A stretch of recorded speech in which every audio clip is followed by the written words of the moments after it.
Hi, welcome to Childcare Challenges and Dilemma and Daycare. And today we have Nicole. And Nicole, my name is Tashieanna O'Connor, and tell me who you are. Hey, thanks so much for having me today. My name is Nicole Knox. I've been a criminal defense attorney and only practiced criminal defense for 16 years. I go to other jurisdictions, but my main office is in Dallas, Texas. I love the work because I love representing people.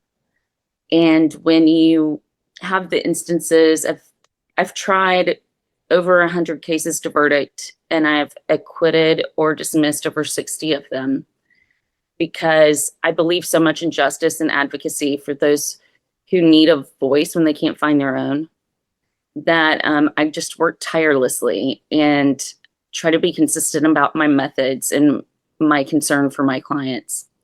How I ended up in a family court situation where I'm now representing many family court advocacy rights, not just for women, but overall for the sake of the children, is through my own personal journey and just seeing firsthand how the court system works, how you can see the good, the bad, and the ugly.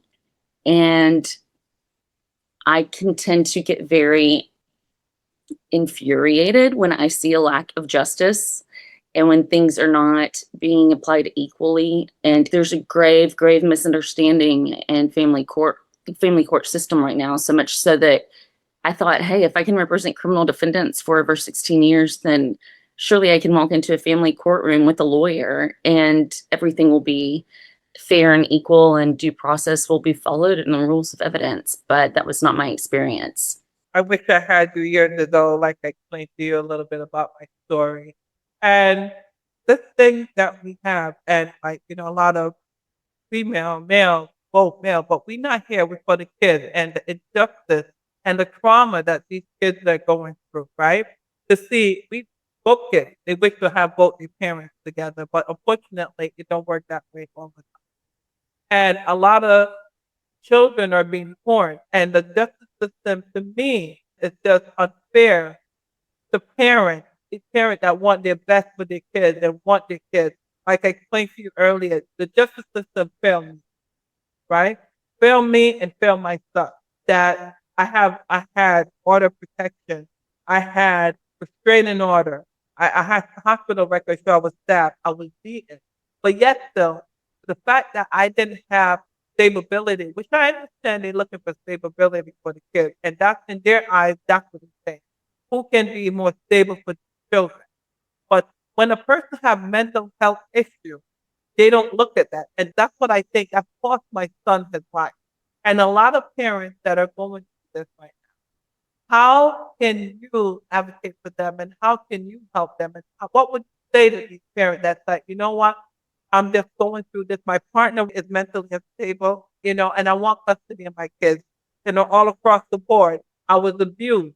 I have all my information. I presented to the judge, but that didn't matter. I had to write down like 5 notes because you just hit on so many big topics. The abuse problem is a big, big problem.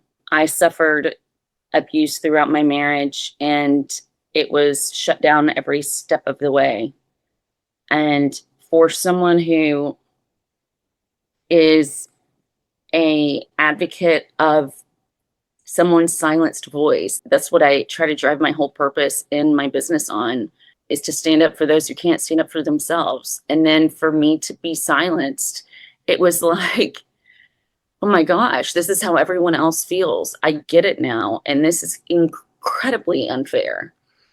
And especially, so the other problem that kind of goes with that, I think, is that when you're a judge, they're not your family, right? I mean, I do understand that you are a case number to them. I also understand, though, you signed up to be a family court judge. Whether you're in a jurisdiction where you practice multiple different types of law, so you have to overhear different types of cases, or you solely focus on family court like they do in Dallas, either way, you signed up for this. And emotions are going to run high when a family is separating, no matter who's right, who's wrong, what is fair, what is unfair, what is the core of the problem, and how can we get over this?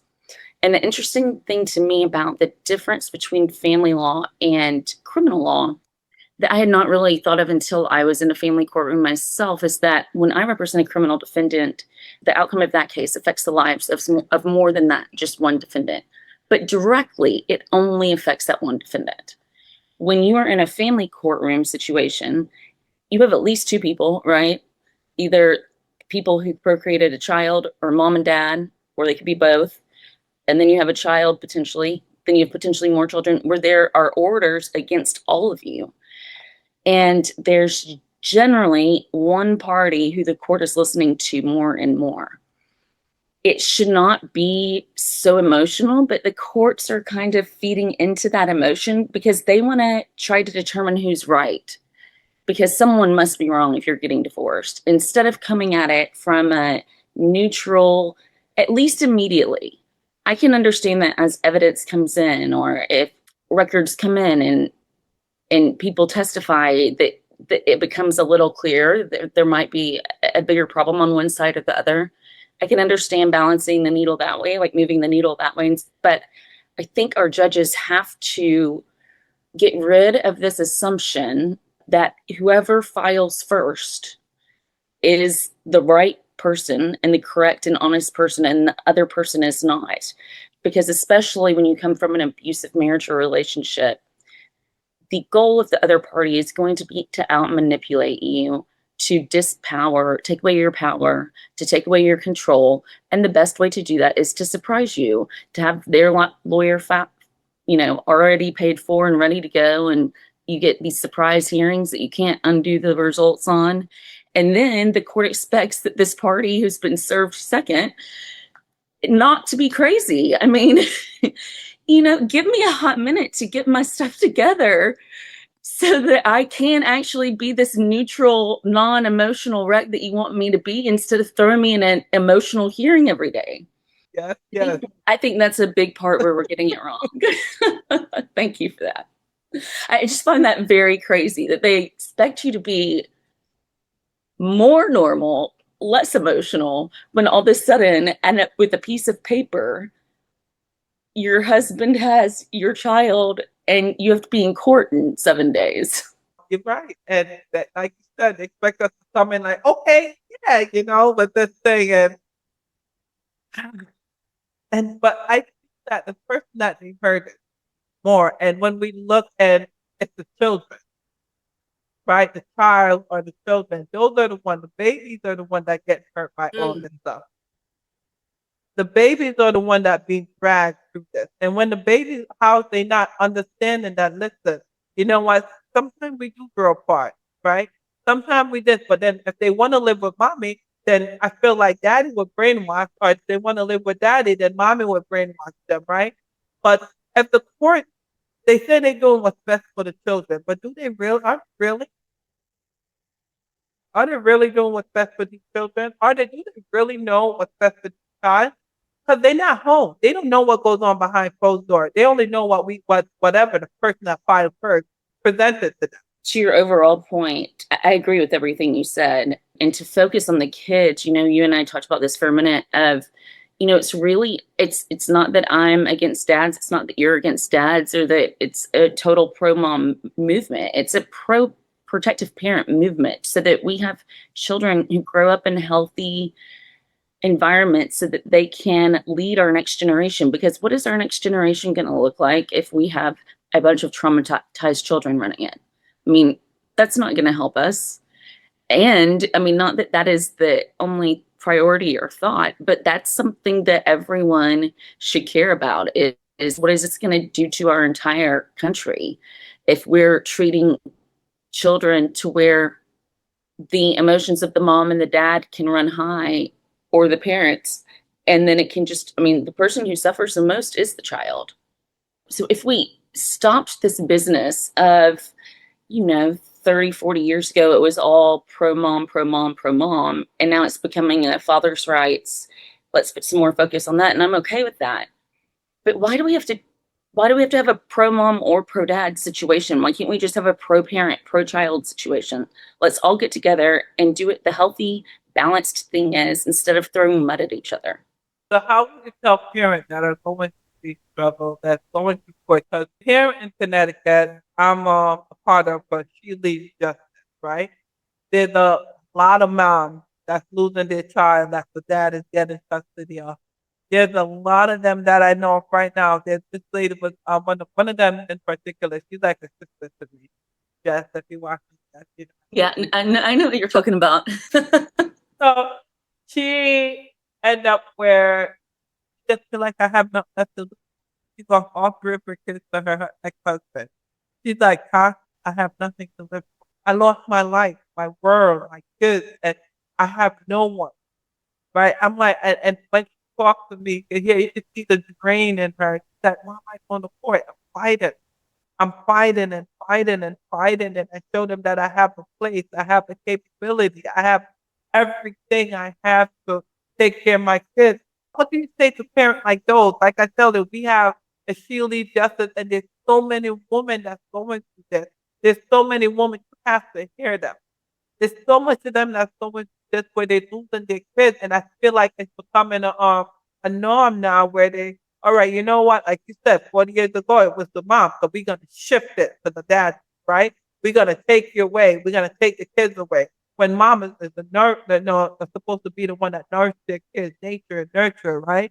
And dad is the provider and the protector, right? Dad can. I'm not saying dad can feel that nature part, the nurture part, but we just didn't need their mom as well. I just have a mom that lost all four kids. And the social worker turned to me and tell me, I'm gonna make sure that you lose everyone. I'm gonna take one of them and I'm gonna adopt one of them. And take them. Social worker told you that? Because That is unbelievable.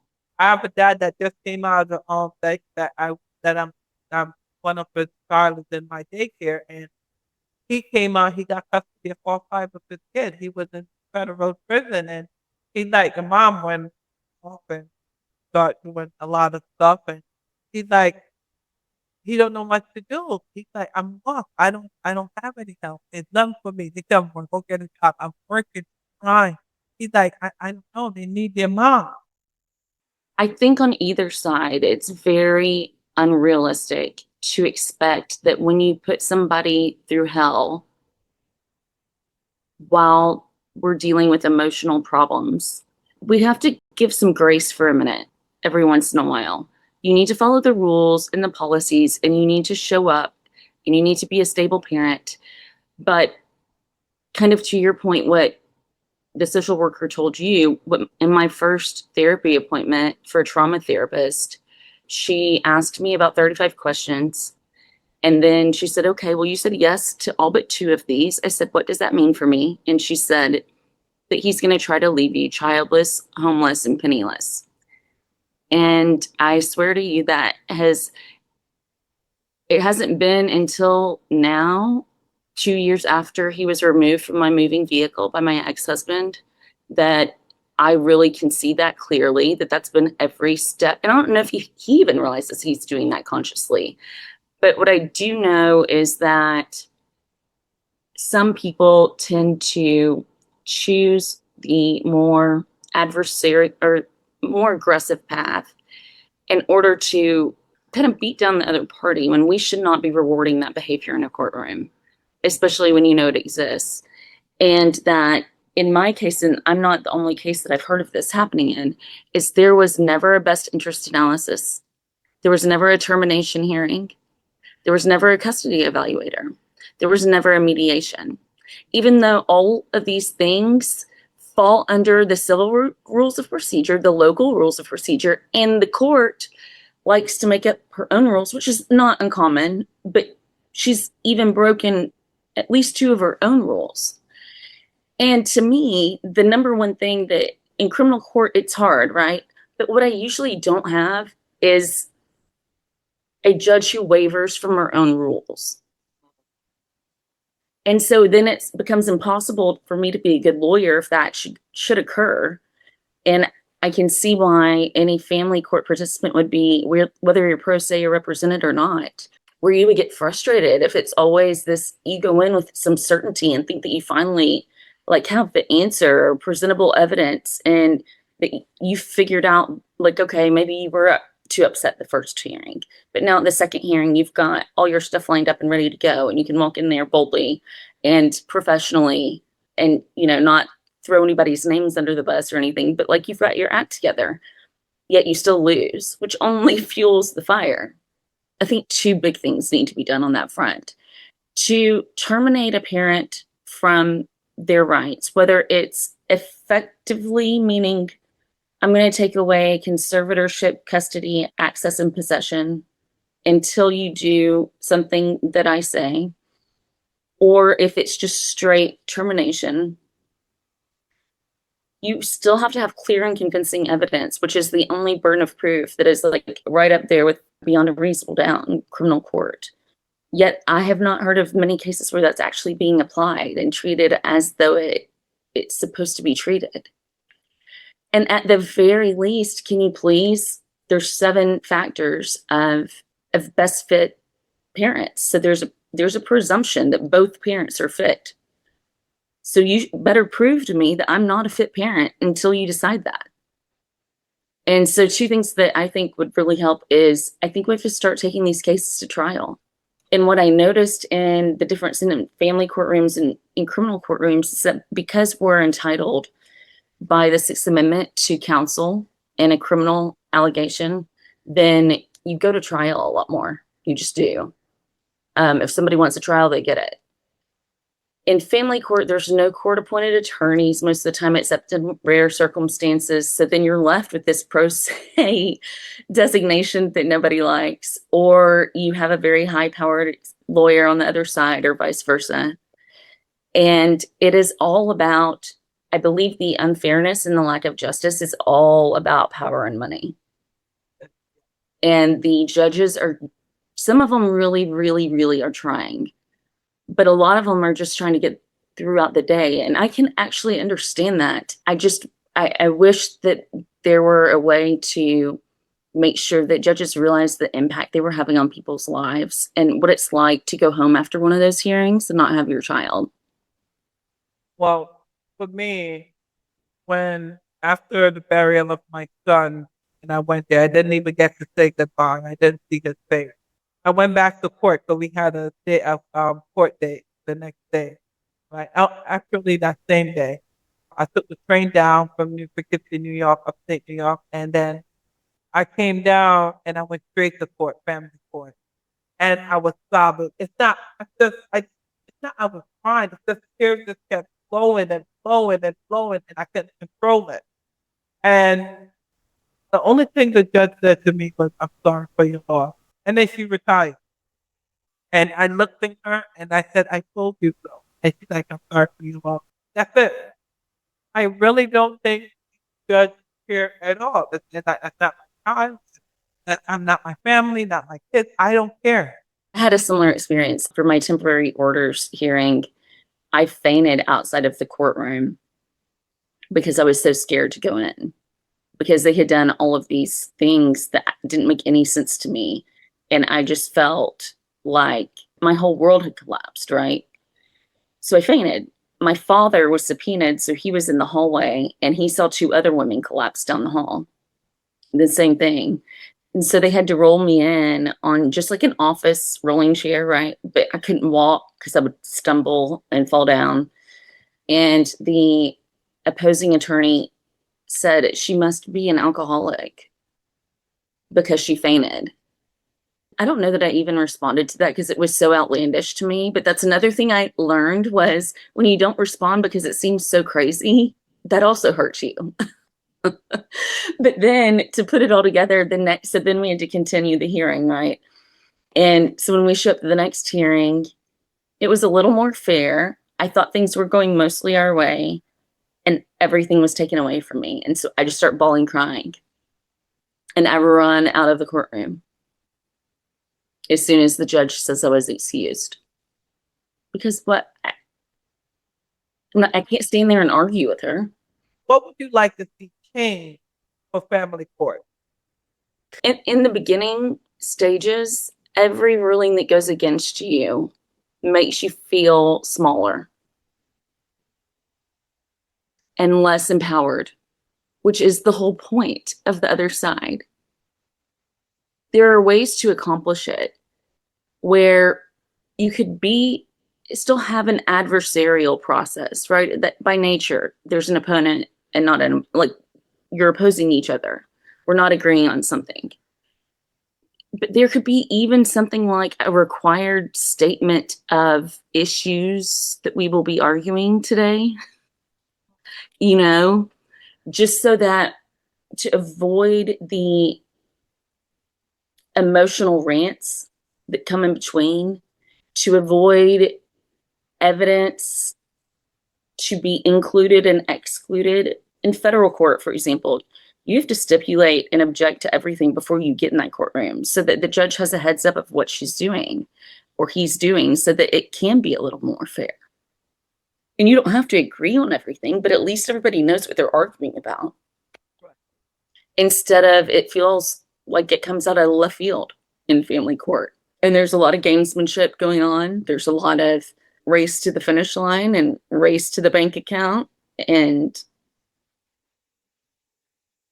most importantly, usually there's one person in the equation who cares more about money and one who cares more about the child. Hopefully they're all balanced, but in reality, I think that's true. And there's a tendency for both sides to weaponize both of them. Well, I think what they should do is have counseling, mental evaluation.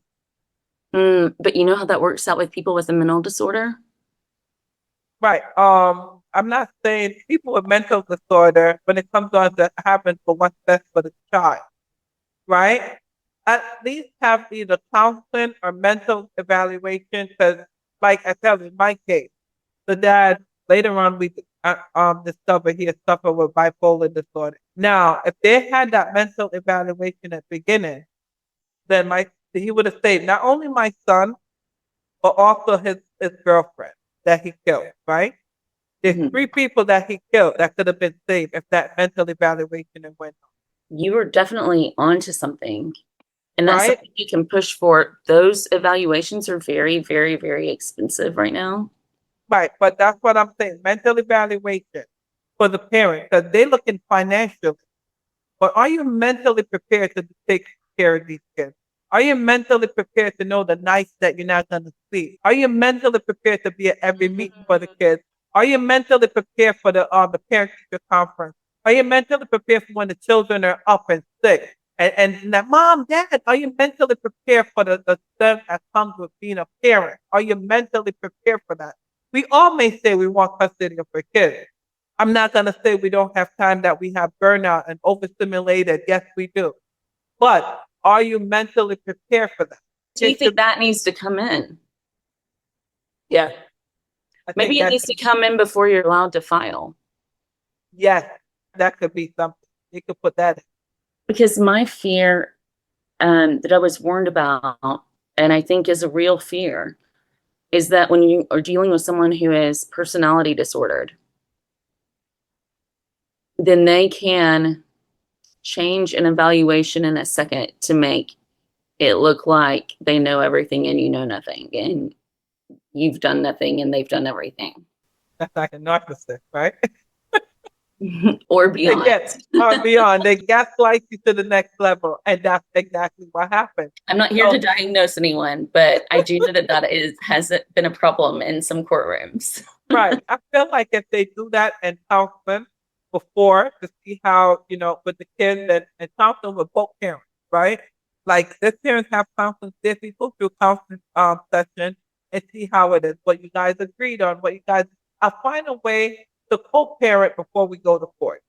Another way is to, before a judge can become a family judge, to force training by like the top of the top, like neuroscientist top, so that they have guidelines, because they can't be psychiatrists, psychologists, social workers, and judges at the same time. But if they go through a required training of, I don't know, a couple hours by someone who is like the top of the game, before they can even become a lawyer. I mean, a judge. I think that would be extremely helpful because part of what is going on is that they can call themselves informed or trauma informed or caring about families. But until you have some, I don't know, certificate from the best person in the world who's doing it out of the goodness of their heart to help families, I don't believe you. I think that's probably the easiest answer, to be real. So how you think that we could get this, implicated? What's the best solution you have? I think we should change the law. The government's going to see it in a state by state right. But what I've noticed about this is that if a couple of big states start implementing the same laws, then the rest tend to follow. And the bigger states or the states where the more problems are going to be the ones where it's going to affect the most people anyways. But I almost think judges need to pass a trauma-informed test before they take the bench, which is not that fair because you don't have to do that in other areas. But this is also something that needs to change. Is Texas, where I live, is one of the 7 remaining states where the family court judges are elected only. There's no vetting of them. So, somebody with 0 experience who the only qualifier is that you are a lawyer. You've passed the bar exam in Texas. Wow. And people show up to elect, like a US senator, the president, whatever, and then a local judge is on the same ballot. So they just randomly vote for somebody. And what's crazy to me is that in federal court, everybody's appointed. They're appointed by the United States president, which changes things. But there's only one like egregiously unfair federal judge that I've been in front of. The number of state court judges are more than that. You would think it would be opposite, right? If you're accountable to the people, then you would know better, and you know better, you do better. Right. But I keep trying to figure out the answer to this because if I can just help one person not have to go what I went through, it would be worth it to me to go through this advocacy work. What would you say to the listeners? What would you tell them? That I would say no, because I was a 16-year experienced lawyer going into this who does trial work for a living on very, very, very hard cases. So I thought, naturally, I can navigate my way through this if I have to at first while I find a lawyer and vice versa. I would say to the listener is, you're not prepared. You cannot possibly prepare yourself for this situation. It's going to be the worst thing you've ever been through. You're going to have to be a step ahead, and you're going to have to mask your emotions, regulate them healthily, but you're going to have to put on a mask when you go in that courtroom to show everybody that you're not crazy. Well, that is so backwards to me because having emotions should be the first thing about your family, should be the first thing that you should have, right? It's not how the system is treating it. And then I would say just awareness. The easiest thing to do is awareness. Go talk to a neighbor and say, hi, how are you? Especially since post-COVID, we're all living in this protective bubble type of mentality where we're not going to work. We're doing Zoom calls all day. We're not going to our neighbor's house to say, how are you doing? We're not looking for red flags from people. And even if you accomplish nothing, then that's okay. At least they know that you are there and that when they do go through something, that you were there for them.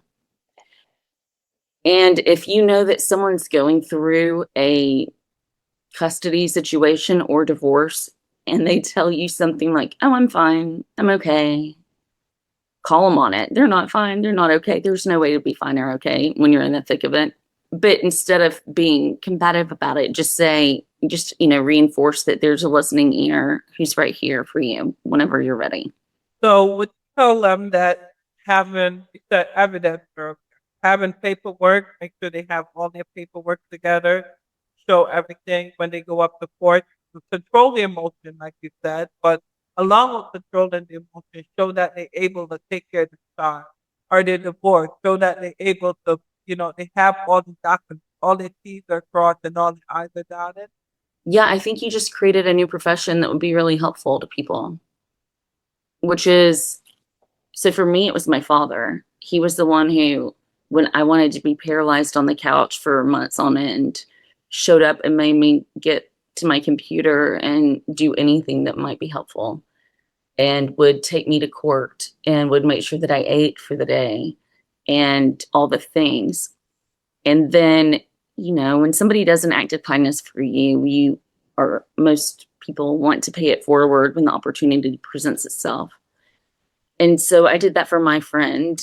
And I promised my friend, I said, driving you to the courthouse in and of itself, I promise, is going to be more helpful than you think. I know you're strong. I know you can do this.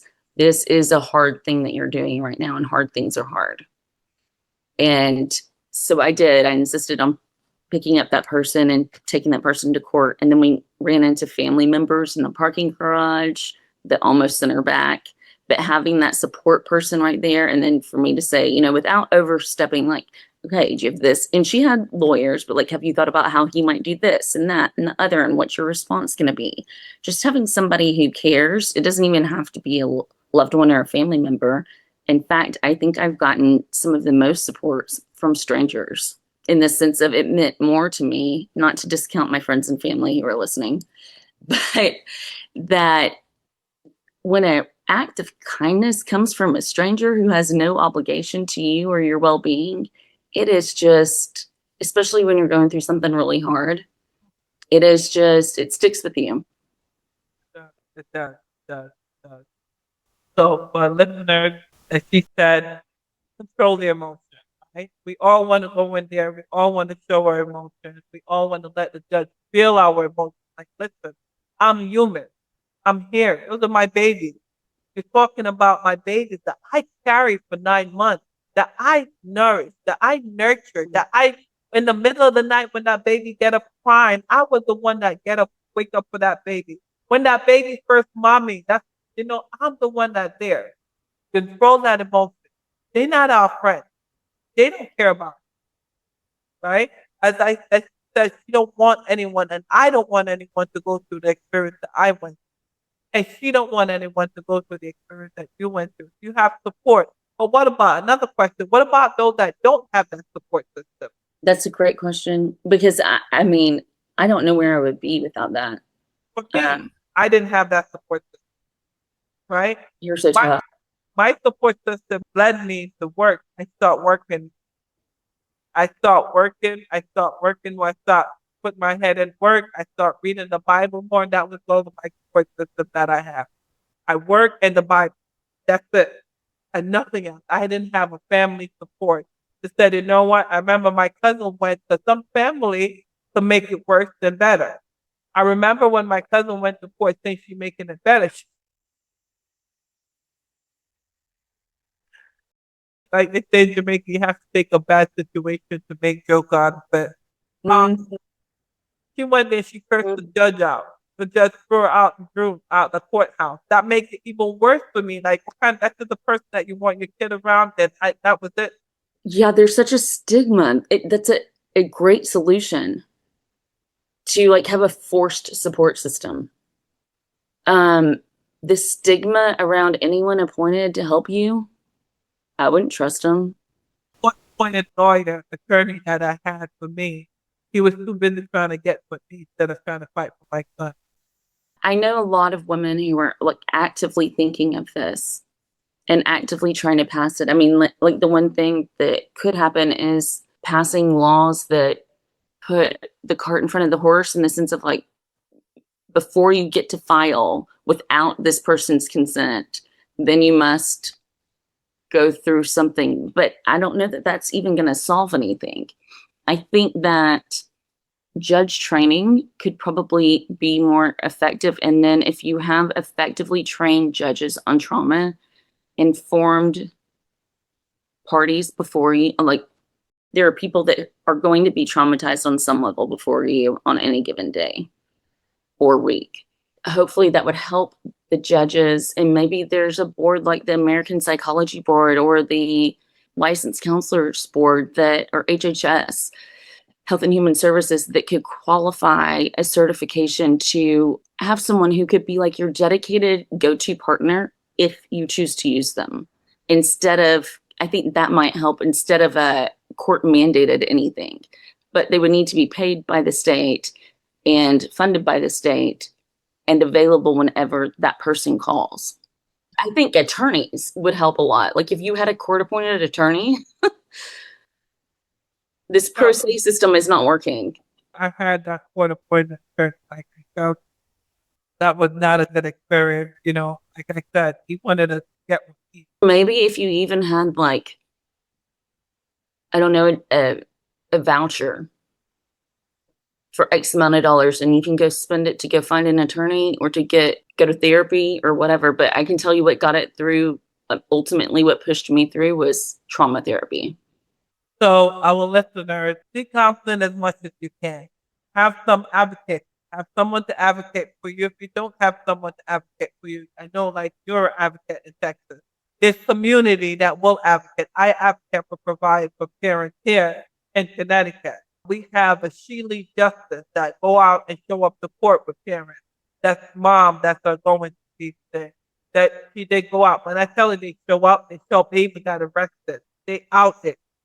Right? They show up, they have an attorney in deck, bail out the same night. So have the strong support system, have an advocate, find a group, find someone that could advocate for you, find someone to show that stand up, show up support with you. Not someone like I did with my cousin that's gonna go to the church, shut out, but someone that's gonna speak on the character that you want, your behalf. Someone that's gonna say, okay, this is here, a support team, a strong support team to show the judge that yes, right? I'm here and I'm willing to fight and continue to fight for your children. Continue to fight no matter what, no matter how long it takes.